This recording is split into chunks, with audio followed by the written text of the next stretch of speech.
Hola amigos, ¿cómo están? Gracias por acompañarnos. Pues el día de hoy estamos aquí saludándonos. Edmundo, ¿cómo estás? Bien, mi estimada Yurisin, buenas tardes a ti y a todos los que nos hacen favor de escucharnos y de acompañarnos, en un conversatorio más que con mucho gusto y emoción, pues les queremos compartir. Sí, muy bien, gracias. El día de hoy vamos a platicar del origen del mariachi, una historia de encuentros, porque eso es parte de lo que somos, ¿no? Cuando hablamos del mariachi, muchas personas imaginamos inmediatamente un traje de charro, un sombrero ancho, el sonido de las trompetas. Sin embargo, la historia del mariachi comenzó mucho antes y es mucho más compleja de lo que solemos pensar. Antes de la llegada de los españoles, los pueblos indígenas de Mesoamérica ya poseían una extraordinaria tradición musical. La música no era solamente un entretenimiento, era parte de la vida religiosa, las ceremonias, porque ya es que saludan al norte, al sur, ¿verdad? Con los caracoles, las fiestas, la guerra y la organización de las comunidades. Entre los instrumentos más importantes, perdón, se encontraba el huehuetl, un gran tambor vertical construido a partir del tronco ahuecado de un árbol y cubierto con la piel de venado y de otros animales, o de otros animales también. Se tocaba con las manos y producía un sonido grave, profundo, que marcaba el ritmo de las ceremonias. Su resonancia simboliza la fuerza de la comunidad. Junto a él también estaba el teponaztli, que es un instrumento de madera que se le hacía una abertura en forma de H. Se tocaba con dos baquetas forradas de hule del árbol y producía dos notas diferentes, permitiendo crear melodías que acompañaban los cantos y las danzas ceremoniales. También existían numerosas flautas. A mí me encanta la de los Andes, ¿verdad? Pero también, por supuesto, que había en México, elaboradas de barro, carrizo, hueso, madera. Algunas imitaban el canto de las aves, mientras que otras evocaban el sonido del viento. Muchas estaban decoradas con figuras de animales como jaguares, serpientes o aves, reflejando la profunda relación que los pueblos mesoamericanos mantenían con la naturaleza. Otro instrumento impresionante era el caracol marino, conocido en náhuatl como atecocoli. Al perforar la punta del caracol podía utilizarse como una trompeta natural, cuyo sonido alcanzaba grandes distancias. Servía para convocar ceremonias, anunciar acontecimientos importantes o enviar señales entre comunidades. Es importante comprender que la música prehispánica no constituía únicamente en escuchar instrumentos, era una experiencia completa en que la música, canto, poesía, danza, vestimenta y ritual formaba una sola expresión cultural. Y cuando los españoles llegaron al continente en el siglo XVI, no encontraron pueblos sin música, encontraron civilizaciones con una larga tradición musical. A partir de ese encuentro comenzaron a incorporarse nuevos instrumentos europeos como el violín, la guitarra, la vihuela y el arpa. Con el tiempo también se sumaron importantes influencias africanas en los ritmos, la interpretación y la forma de hacer música. No fue una cultura sustituyendo a otra, fue un largo proceso de intercambio que de generación en generación dio origen a nuevas expresiones musicales. ¿Tú nos ibas a platicar de Edmundo? Pues me parece una muy buena introducción. Fíjate que hay un gran investigador mexicano, Jesús Jauregui, que en 2007 publicó un libro que se llama El Mariachi, que símbolo musical de México que se considera como la Biblia, digamos, y yo así también lo apoyo, porque para mí uno de los mejores o el mejor estudio que se ha hecho sobre el mariachi. Entonces, mucho de lo que voy a platicar es parte de sus aportaciones que con mucho gusto comparto.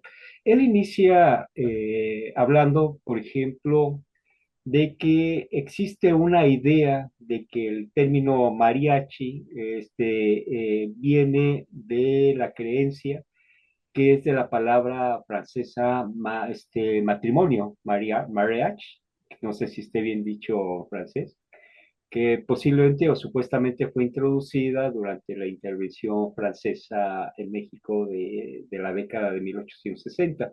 Sin embargo, él pudo mostrar que la palabra mariachi se puede encontrar antes del periodo de Maximiliano aquí en México, como por ejemplo la carta del presbítero Cosme de Santana en Santiago Ixcuintla de 1852, o las menciones registradas en Guerrero 1859, o las rancherías de Occidente desde la primera mitad del siglo XX.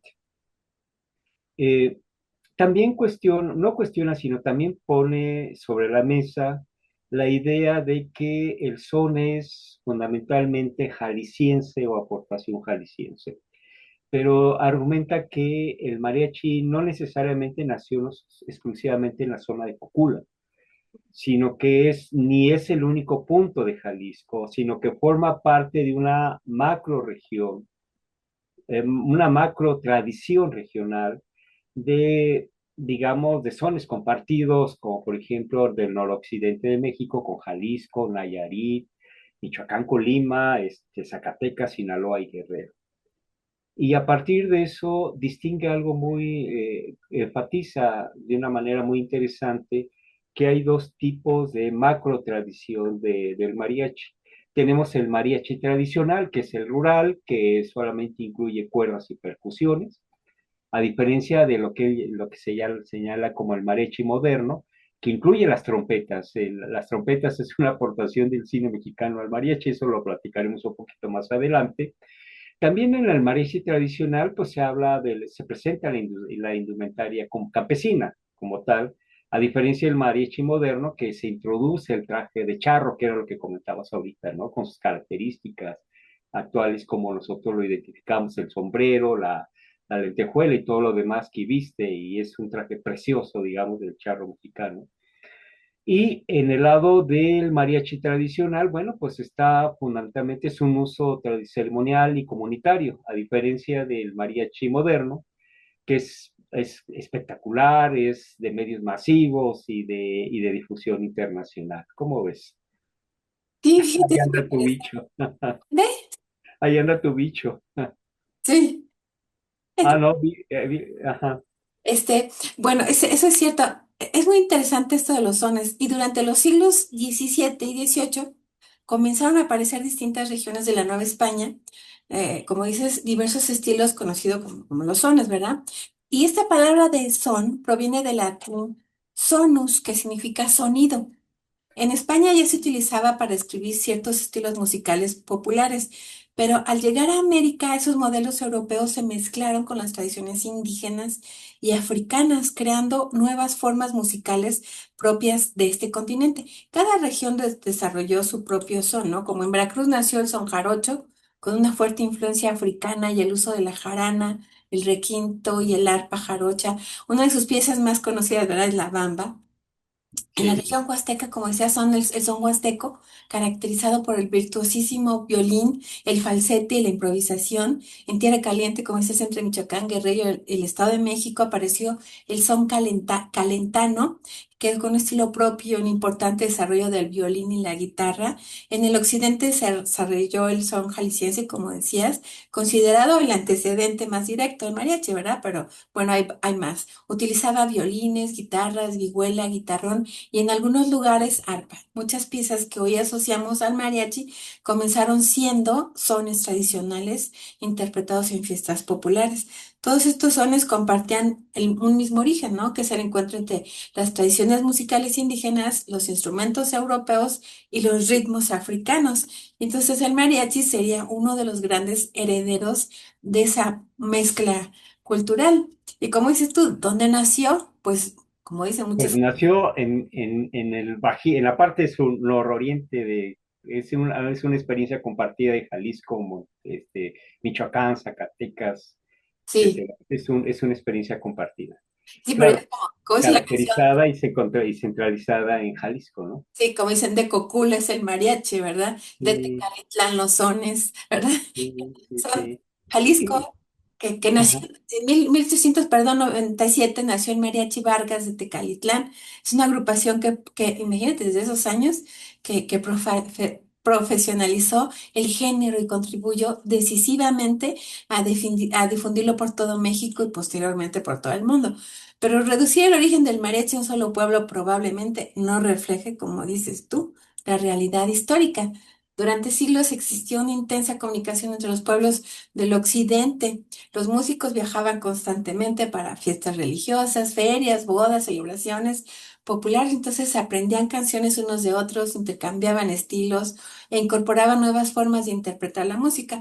Por ello, muchos investigadores consideran que el mariachi surgió en una zona, una amplia región cultural que abarcaba el sur de Jalisco, como tú dijiste, Colima, Michoacán, Nayarit, donde existían tradiciones muy similares y había un constante intercambio en las comunidades, ¿no? Entonces, las grandes tradiciones culturales raras veces nacen en un solo lugar o en una fecha precisa.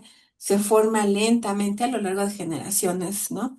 Y gracias al contacto permanente entre distintas comunidades, no es como un árbol. Cuando vemos el tronco pensamos que tiene una sola raíz, pero bajo la tierra hay muchas raíces entrelazadas que lo alimentan. Así ocurre también con la historia, ¿verdad? Como dijiste tú de la palabra mariage, que puede ser en Francia, ¿verdad? Pero no todas las preguntas tienen una respuesta definitiva, entonces aquí vale la pena recordar una frase. La Sí, historia bonita no siempre es la historia verdadera. y fíjate que estamos hablando de lo que sería como la carrocería, que es el mariachi. Seguiríamos ahora qué es lo que compone la carrocería de mariachi, pues son sus instrumentos. Sí. Y a mí de manera particular, no sé si a ti y a nuestros queridos acompañantes que escuchas, a mí me encanta mucho la vihuela y el tololoche. Me gustan mucho.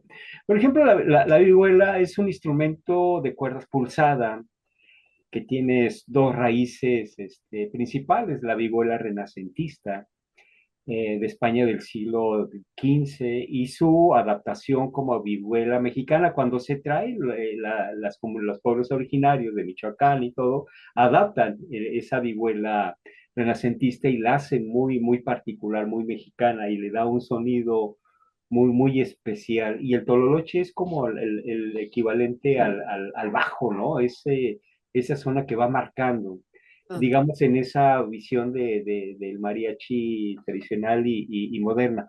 Pero lo que caracteriza finalmente y le da ese punch al mariachi actual son las trompetas. Sí, yo no sabía, ahora que me puse a leer, las trompetas fueron necesarias para el cine mexicano por una razón, para incluirlas. Es para el volumen de las grabaciones. Los micrófonos y los equipos de sonido del cine y el radio de los años 30, pues requerían un instrumento con mayor potencia que los violines y las guitarras del mariachi tradicional. Por ello, buscaron un sonido fuerte, dramático, por ejemplo, en las películas, ¿no? Que pudieran darle relevancia a los íconos del cine mexicano como Jorge Negrete y Pedro Infante. Entonces, la trompeta sirvió fundamentalmente como un agregado de fuerza y característica final que le dio forma a ese contenido, digamos, de lo que sería el coche que es el mariachi. Ya después lo que sigue, quién es el que lo maneja, es su sonido, el son, pero ahorita vamos a terminar, digamos, en estas dos primeras partes. ¿Tú cómo ves esa inclusión? Si tú, de la trompeta al mariachi junto con el traje, que le dio finalmente esa característica que le da vida y esencia al verlos tocar y escuchar, ¿no? Ay, a mí me encanta, no, porque me encantan las trompetas, definitivamente sí. No, no me la podría imaginar el mariachi sin las trompetas. Y además, bueno, ya estás hablando del traje de charro. Ah, yo hace años, por supuesto que también supe que los españoles decían a su traje charro, o sea, había charro español. Un poco, sí, así le decían. Y en realidad los primeros mariachis no se vestían de charros, o sea, no, no era así. Los mariachis eran músicos rurales que vestían ropa cotidiana de los campesinos de su región. El elegante traje de charro apareció mucho después y digo, la palabra ya existía en España hacía siglos. En distintas regiones españolas se utilizaban para referir a personas del campo determinadas vestimentas tradicionales. ¿no? En Salamanca, por ejemplo, todavía se conserva el famoso traje charros salmantino. Sin embargo, el charro mexicano no es una simple, o sea, no es copia del español. Durante la época virreinal, las tradiciones ecuestres españoles llegaron a la Nueva España y aquí evolucionaron de acuerdo con las necesidades de las haciendas y del trabajo ganadero. Los jinetes novohispanos desarrollaron una forma propia de montar, una indumentaria adaptada al campo mexicano y a una identidad con el tiempo que dio origen a la figura del charro. Y tras la Revolución Mexicana, el cine, la música y la radio convirtieron al charro en uno de los grandes símbolos nacionales. Fue entonces cuando los mariachis comenzaron a utilizar el traje de charro como uniforme, creando la imagen que hoy identificamos inmediatamente, ¿verdad? Con México. Sí, yo no sé, ahorita estoy tratando de acordarme ¿cómo se le llamaba? Que inclusive fueron los lanceros, digamos, en la época de Agustín de Iturbide y todo, tenían un nombre que ahorita me ¿Es disculpo, que? ¿Cuál? no me acuerdo, me disculpo, no, Chinelo, se me fue el nombre, ¿De que era qué? vestidos de sombrero y de vestido rural, ¿no? Como traje, ¿no? Que después se fue transformando en no sé de dónde tomarían el modelo del traje del charro, no sé si tenga que ver algo el traje del torero, porque es más o menos la época en que el traje del charro se diseña. No sé si tenga alguna relación Que el con chinelo es más nuevo. El chinelo es del 19. el chinelo, exactamente. Yo me imagino el mariachi tradicional del 19-20, me imagino chinelos tocando mariachi, ¿no? No, pero es más nuevo ese, digo, que de la época virreinal. Claro, sí, sí, no, perdón, sí tienes razón, es siglo XIX. Pero, por ejemplo, ya la construcción del traje de charro actual, que es la de la mitad de los años 30, ¿no? Que allá en el Rancho Grande, esas primeras películas donde se empieza a mostrar al nuevo charro. No sé qué tanto tenga que ver la fiesta brava con el traje de torero, porque en esa época es cuando también empieza a haber un florecimiento muy fuerte en México. Se construye la Plaza México, ¿no? Aquí en la Ciudad de México y las plazas correspondientes en los diferentes estados del país. Entonces, es un fervor con Manolete y con todos esos toreros que fueron avanzando hasta los 70 con el Curro, Rivera y todo lo demás, Manol, no sé qué tanto tenga que ver ese, ese, esa relación, nada más lo dejaré ahí como un comentario en el diseño de lo que es esa maravillosa vestimenta de charro, ¿no? No sé.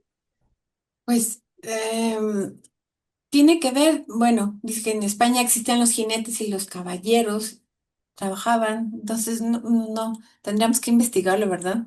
Sí, habría que ver porque tiene que haber un punto de diseño, ¿no? El diseñador del traje que tomó como referencia para la construcción del traje. Bueno, lo dejamos ahí como una pregunta para un futuro, pues poderla platicar de una manera más amplia, ¿no? Sí, Habría que irnos a los archivos, digamos, de la torería para ver qué tanto tiene que ver lo uno con lo otro, ¿no? ay, ojalá que no, porque a mí los toros no me gustan. No me gustan, A no mí, mi, puedo mi con papá, eso. mi papá era fanático, era realmente alguien que le encantaba ir a la pista brava. Mi mami Me acuerdo también. que de niño nos llevaba a mi papá de manera regular a la Plaza de Toros, ¿no? Mi mami también le encantaba, pero yo le dije, o sea, no. O sea, es algo que a mí no me puedes llevar porque no, yo fui niña especial, o sea, yo para ir a lugares raros, no, decía yo, no, ahí no me lleves. Pero bueno, ¿Sabes qué fue algo que me impresionó mucho? Y eso sí me gustaba. Eran los forcados portugueses. No sé si todavía siga funcionando, el restaurante El Rollo, que está acá al sur de la ciudad, acá por Tlalpan. Ahí tenía una pequeña plaza y ahí me tocó ver la primera vez, salí muy impresionado, de ver los forcados, que son los que se paran frente al toro Y hay uno primero, que es el más lanzado, agarra al toro, ahora sí de los cuernos. Ahora ahí viene, yo creo que ahí viene esa frase de tomar los problemas, hay que tomarlo, hay que tomar Ah, al por toro por los cuernos. cuernos. Eso yo imagino que ha de venir ahí de los forcados, ¿no? De que se para al frente, lo agarra y después todos los compañeros se empiezan a abrazar, ¿no? No, no se mata al toro, sino no sé si se pueda confrontar, sea la palabra, o se pueda medir, digamos, no la fuerza, porque evidentemente el toro es infinitamente más fuerte que un ser humano, sino la capacidad de la adversidad, de la fuerza, para poder armonizar y poder controlar esa fuerza con la inteligencia del parado, de la forma de abrazarlo y de la forma de neutralizarlo. Eso fue lo que me impresionaba mucho de los forcados, ¿no? Ay, no, yo de eso, la verdad es que yo hice a mi mami alejarse de eso, o sea, definitivamente. Ella me cantaba, pero decía, yo no, o sea, yo lloraba amargamente, pero bueno. Fíjate que hay algo muy interesante que, ya ves que al mariachi le llaman la música vernácula. Y Sí, eso es muy interesante porque el vernaculus viene del latín, que quiere decir nativo, propio del lugar o doméstico. Entonces es lo que hemos estado hablando, ¿no? Que cuando hablamos precisamente de música vernácula, nos referimos a la música que nació y se desarrolló dentro de una comunidad de origen, porque decía yo, ¿por qué vernácula, verdad? Entonces, transmitiéndose de generación en generación de forma oral y vinculada a costumbres, fiestas y vida cotidiana. No significa necesariamente que sea una música pura o no haya recibido no, influencias. Al contrario, muchas músicas vernáculas son el resultado de siglos de intercambios culturales. En el caso de México, el mariachi es considerado música vernácula porque nació en comunidades rurales del occidente del país, se transmitió de músicos a músicos durante generaciones, acompañó fiestas patronales, bodas, serenatas y celebraciones populares y se convirtió en una expresión representativa de la identidad cultural mexicana. sí, Entonces, vernáculo yo lo asocio como marca de origen. Es como el tequila.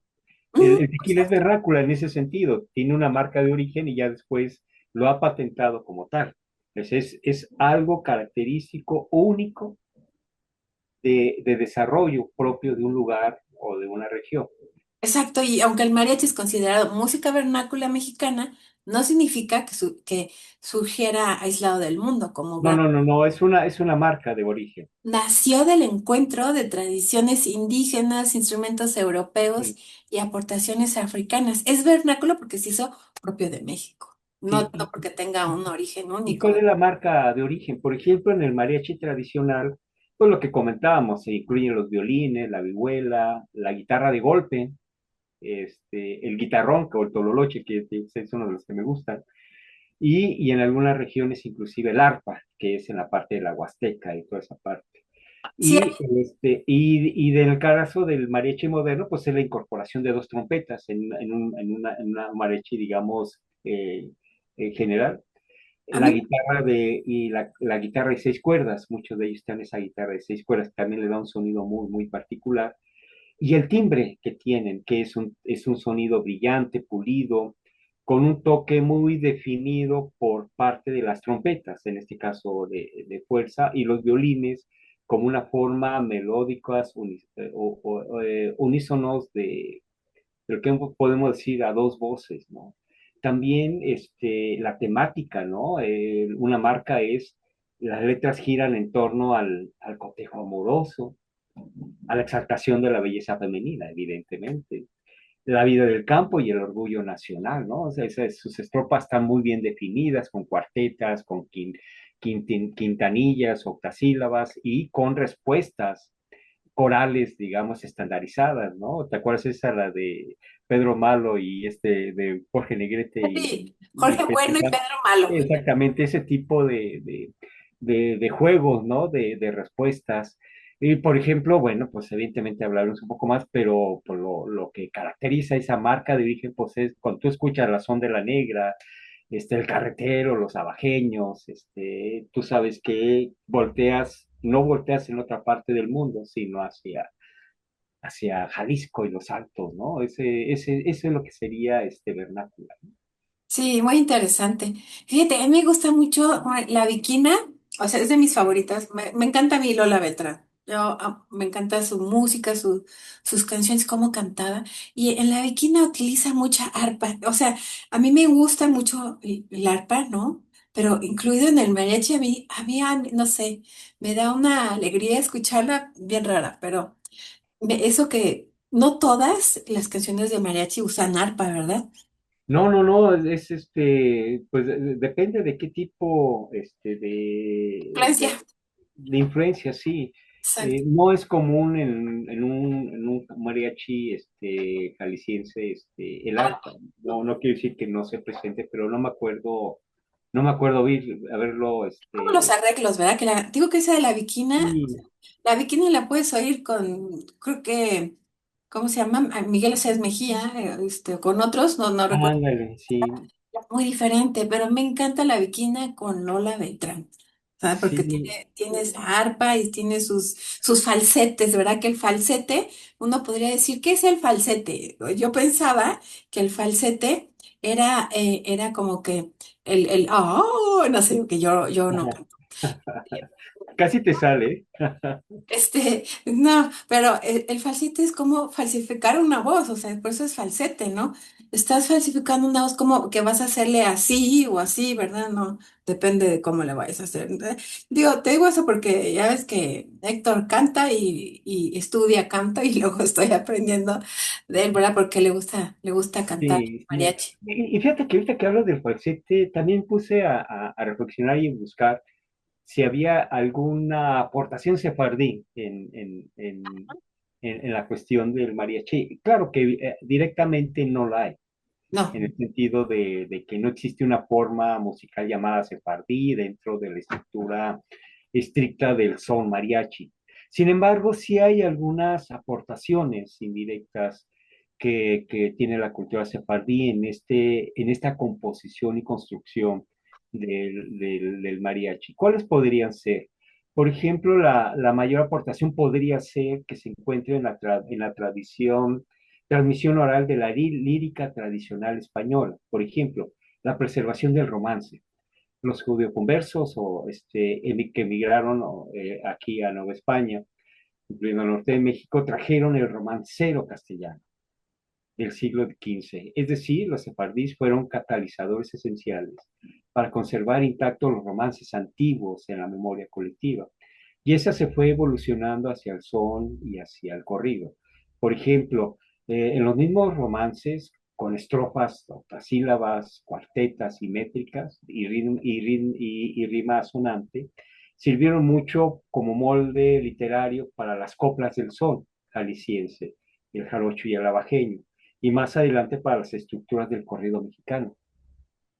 Entonces, esas son, digamos, algunas aportaciones directas, esa forma de expresión de romancero en el sentido, por ejemplo, en el son, y ahorita empecé a tocar un poco lo del corrido, en donde es una forma de narrar historias, es una forma de seducir a través de la música, a través del romancero, y a través del ritmo que va marcando como una forma seductiva, a veces fuerte, a veces suave, a veces melancólica, dependiendo de la malagueña. Es un canto melancólico, es un canto suave, digamos, ¿no? A diferencia del son de la negra, que es sí. aquí aquí nomás hay dos sopas y la de arroz ya se acabó, ¿no? Así muy, muy fuerte. Esa parte el falsete es también herencia, inclusive hasta del cableado y de la eh, eh, ay, se me fue el nombre española del canto del flamenco, ¿no? Ah, Del falseado y de la tradición arabesca, ¿no? Hay esas partes que van, digamos, insertas en esa construcción de lo que es el mariachi, ¿no? No visibles, pero sí en su estructura interna y sí en sus fundamentos. no, que para mí la verdad que es mi favorita, la música de mariachi. Yo no canto, pero sí me gusta componer. Ajá. Este, yo compongo y la verdad es que lo que más me gusta componer sí es mariachi primero, también salsa, ¿verdad? Salsa también, norteña. Pero bueno, quiero decirte que cuando estudiamos el mariachi descubrimos algo sorprendente. Ni la música nació en un solo pueblo, ni la palabra tiene un origen completamente resuelto, ni el traje apareció desde el principio. Entonces, la historia real suele ser más compleja que las leyendas, pero también mucho más interesante, porque nos muestra que la identidad de un pueblo se construye poco a poco, generación tras generación, gracias al encuentro de muchas personas y muchas culturas. Entonces, la historia no consiste en repetir mitos, sino aprender a hacer preguntas, revisar documentos, comprender que las tradiciones son el resultado de procesos largos. O sea, eso es México, esa forma de contar la historia es precisamente, ¿verdad? Lo que nosotros queremos hacer en nuestro programa Identidad Histórica de México, estar contando estos procesos históricos de los que ha pasado México. ¿Y a ti cuáles son los sones que más te gustan? A mí, por ejemplo, bueno, pues, evidentemente, pues, el son de la negra, ¿no? Ah, sí, definitivamente la El jarabe tapatío, que también. inclusive el son también ha creado también una forma de baile y de danza, ¿no? El zapateado es también una de las aportaciones que se van derivando y complementando con los zapateados del entorno. Es el carro, el grupo, es la música, son los instrumentos, es la melodía, y todo se aterriza en el baile. Ahí es donde también entran las aportaciones afrodescendientes, ¿no? Del tableado y del son y de la Zapateado. forma del zapateado, ¿no? Es decir, ¿cómo va permeando? Entonces ahí estamos hablando hasta de Veracruz, ¿no? Por la entrada principal de cómo se fue moviendo esa aportación afrodescendiente hacia el occidente y noroccidente de México, ¿no? Eh, Precisamente nuestro corredor, ¿verdad? Exactamente, nuestro corredor que hemos estado hablando en otras ocasiones. Casualmente San Luis Potosí, ¿no? Es curioso, ahí como que como el juego de la oca, ¿no? Una, dos, tres, vuela, ¿no? No sé si me equivoque, pero no veo esa fuerza tanta como se da mucho hacia Jalisco y todos los altos y Michoacán y todas esas partes, Es ¿no? que ellos, esos lugares eran donde ellos confluían, ¿no? Se dirigían. Claro, Los corredores, o sea, la, la, la, la funcionalidad que tenía San Luis por toda la riqueza, o sea, si te ves la riqueza cultural, ¿cómo se llama? Natural, es hermoso, de verdad, San Luis Potosí. No es porque nuestras familias sean de ahí también, ¿verdad? Pero por supuesto que es un estado maravilloso. Toda esa riqueza, el agua, tiene tanta agua, tiene tantas, maravillas, cosas naturales, bosques. con toda la Huasteca Potosina, ¿no? Sí, todo eso es hermoso. Entonces, a mí me impresiona cómo, de alguna manera, o sea, es como si fuéramos un árbol y de alguna manera San Luis fuera parte del tronco, ¿no? De México. O sea, como que de ahí se movió. O sea, así me lo imagino yo, San Luis Potosí. Y hay canciones que son de corridos, que ahorita no, quizás ese sería otro programa hablar del corrido como tal, ¿no? Pero, Sí, por ejemplo, hay unos corridos que se han convertido también como una parte esencial del mariachi, que son Caminos de Michoacán, ¿no? sí. Tengo aquí conocidos de Michoacán, que cuando llega un mariachi, inevitablemente y a fuerzas tiene que tocar Caminos de Michoacán, que me Juan encanta esa Colorado. canción. Mi ¿Mandé? papá O es de Juan Michoacán. Colorado, sí, sí, A mi claro. papá le decían Juan Colorado, que mi mami es norteña. Y dijeron, te casaste con Juan Colorado. Pues, Juan Sí. Colorado es mi papá. Y fíjate que a partir de eso vamos avanzando en toda esta construcción de esa cuestión vernácula de marca de origen. ¿Cuáles fueron las películas que afianzaron toda esta construcción? No sé si me puedo equivocar, pero pues hay como tres o cuatro fundamentales que a la fecha las seguimos viendo y todavía las siguen transmitiendo en señal abierta o es muy común verlas también en las plataformas digitales. La primera es Ay Jalisco, no te rajes. Ahí es donde ya va marcando y construyendo esa imagen, esa identidad ya consolidada. Los dos tipos de cuidado. También Aparece ahí Pedro Malo Jorge ¿cómo se llama? Bueno. Y Jorge Bueno, ¿no? También otra que me encanta mucho de los tres huastecos, ¿no? Así, Ahí cuando, Con Sara García. con Sara García, que por cierto, ella cuando actuaba era una mujer joven, Sí, pero no sé si para poder hacerlo hasta se quitó los dientes para poder adquirir esa Sí, forma de abuelita, pero cuando grababa era joven, ¿no? Fue una abuelita construida también, ¿no? fue una mujer maravillosa, ¿no? Que hizo eso para conseguir lo que ella quería, ¿no? Que era triunfar como la abuelita de México. Sí, sí, era ser una abuelita joven, digamos, Una ¿no? abuelita joven. Y muy No sé amiga, por si, cierto, de Pedro Infante, perdón. Muy. sí, sí, sí, sí, sí, sí. No sé si tú tengas alguna película así, especial, digamos, de esa época que cuando tú la ves, dices, este es el mariachi, no sé. Ah, esa que canta Jorge de México, lindo y querido, no me acuerdo cuál es, que sale un ruso, no me acuerdo cómo se llama. A lo mejor en México, lindo y querido, a ver, quién sabe. Sí. ¿Y quiénes fueron los personajes que le dieron esa identidad? Pues evidentemente, pues fue Jorge Negrete, ¿no? Ese era digamos, ¿cuál era el porte del charro, ¿no? Sí, De altos, delgados, de buen rostro, digamos, y transmitiendo esa cuestión de macho, ¿no? Así, sí. Se llama Siempre todo- Tuya, la película. ¿cómo? Siempre Tuya. Ah, Que fíjate, canta ahí la México lindo y querido, compuesta por Chucho Monge en los 40, que también la sí. grabó el trío Tariacuri. Ah, a mí me encanta México lindo y querido. Y bueno, evidentemente Pedro Infante. Entre Pedro Infante y Jorge Negrete, ¿tú cuál crees que pueda tener el mayor porte de definición del charro?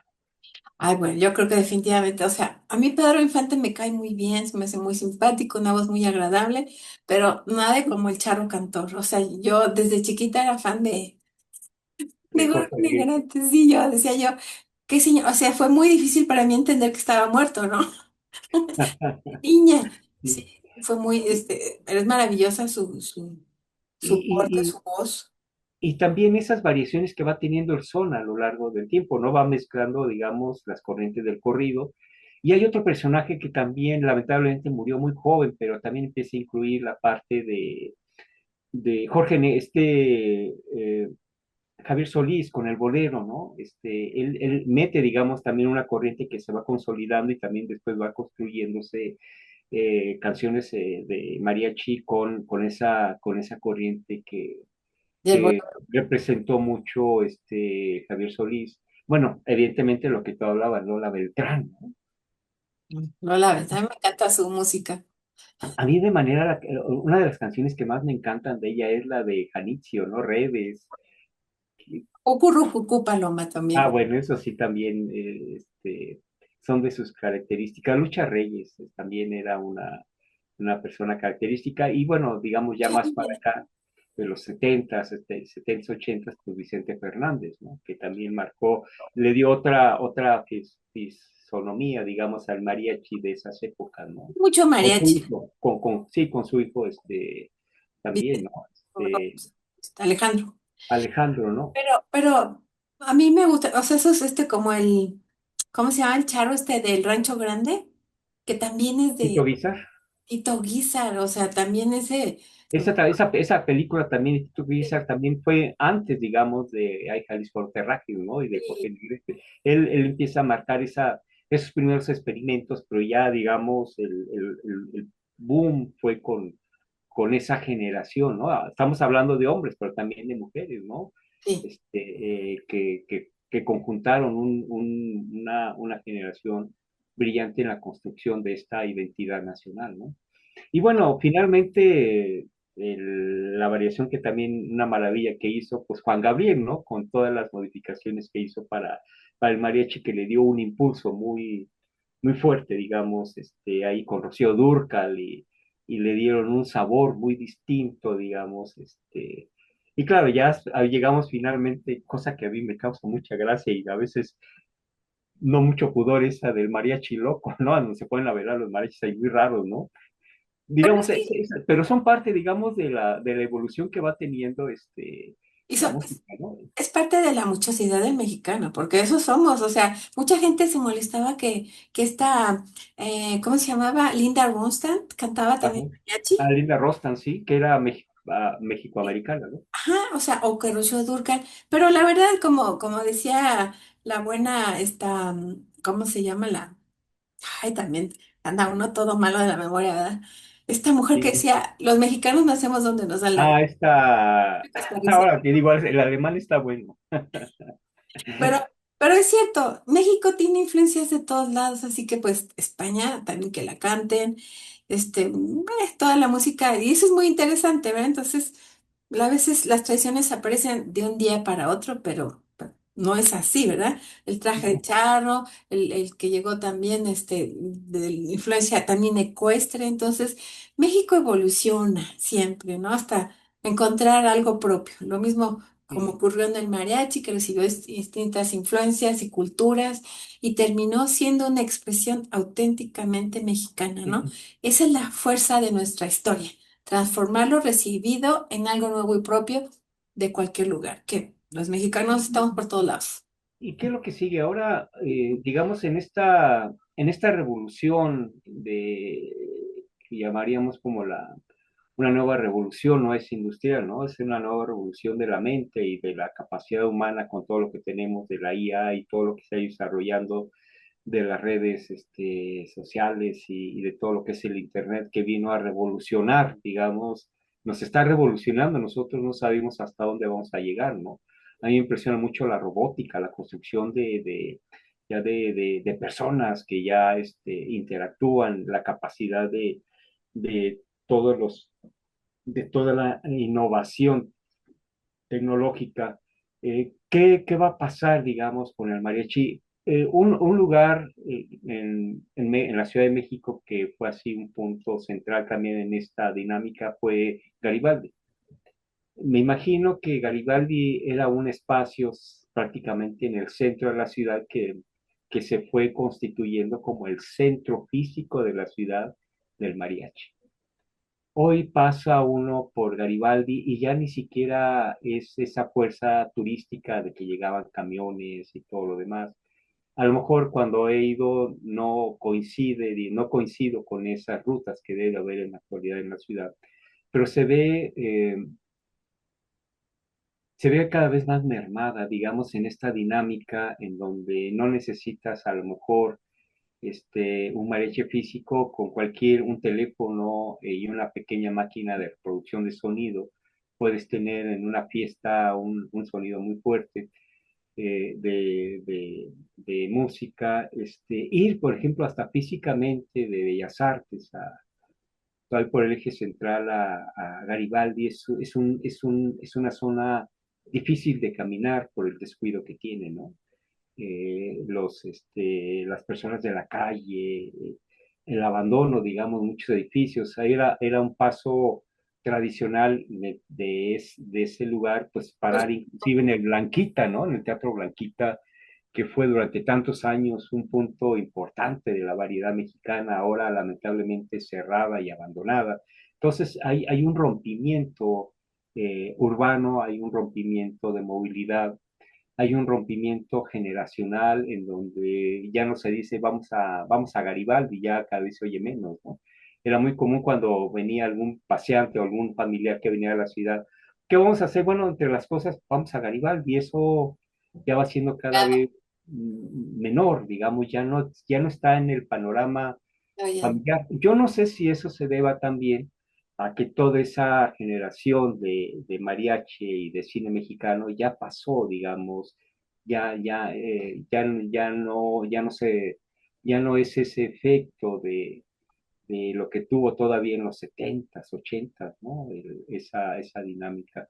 No sé no sé cómo esté en Guadalajara, no sé cómo estén en sus espacios particulares o propios del mariachi, cómo estén adaptándose a a los nuevos tiempos, ¿no? De la sociedad mexicana e internacional con respecto a estos valores mexicanos y si no sé si siga siendo lo suficientemente poderoso en las nuevas generaciones. pues, ¿sabes qué? Yo creo que hay que hacer como lo hacemos nosotros, ¿no? Programas y recordar que vivamos la música. Si tenemos la oportunidad de llamar a un mariachi para una fiesta, que lo hagamos. Nada es igual por supuesto, escuchar en una grabadora es maravilloso, como dices, o en un teléfono. Pero ver un mariachi en vivo es una experiencia, tú sabes, Es maravillosa, única, ¿verdad? es única, Entonces, sí. Hay que escucharla, hay que escuchar cómo dialogan los violines con la trompeta, cómo vibra el guitarrón, que se siente, cómo la vihuela marca el ritmo, ¿no? Entonces, hablar con los músicos, conocer la historia. Eh, Ah, este.